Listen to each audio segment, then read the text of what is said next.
નમસ્કાર, હું છું નીતિન વસાવે. આપ જોઈ રહ્યા છો રિલેક્સ ન્યૂઝ તાપી. ચાલો હવે નજર કરીએ આજના મુખ્ય સમાચાર પર. કલેક્ટર શ્રી દેવ ચૌધરીએ નુરાબાદ પંચાયત, જામકી પર્યટન સ્થળ અને ઉચ્છલ પોલીસ સ્ટેશનની મુલાકાત લીધી.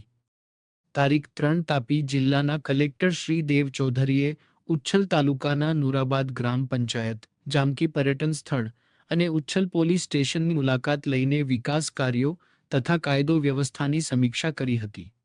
સૌપ્રથમ તેમણે નુરાબાદ પ્રાથમિક શાળામાં ગ્રામ પંચાયતના વિકાસ કામની પ્રગતિની સમીક્ષા કરી હતી. પંચાયતના વહીવટી રજિસ્ટરો, નાણાકીય ખર્ચના હિસાબો તેમજ ચાલી રહેલા વિકાસલક્ષી કાર્યોની તપાસ કરી ગામના સર્વાંગી વિકાસ માટે જરૂરી માર્ગદર્શન અને સૂચનો આપ્યા હતા. તેમણે સરકારી યોજનાઓનો લાભ છેવાડાના લોકો સુધી અસરકારક રીતે પહોંચે તે માટે ભાર મૂક્યો હતો.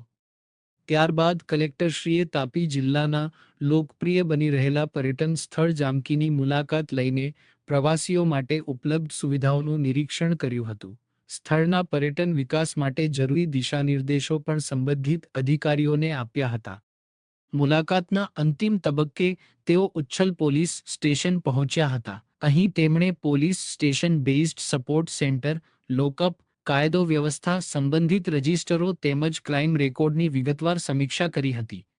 કાયદો વ્યવસ્થા વધુ મજબૂત બને, અરજદારોની ફરિયાદોનો ઝડપી નિકાલ થાય અને જનસેવામાં પારદર્શિતા જળવાઈ રહે તે માટે પોલીસ અધિકારીઓને જરૂરી માર્ગદર્શન આપ્યું હતું. આ પ્રસંગે પ્રોબેશનરી નાયબ કલેક્ટર અને ઉચ્છલ મામલતદાર શુભમસિંહ રાઠોર, તાલુકા વિકાસ અધિકારી સહિત વિવિધ વિભાગોના અધિકારીઓ ઉપસ્થિત રહ્યા હતા.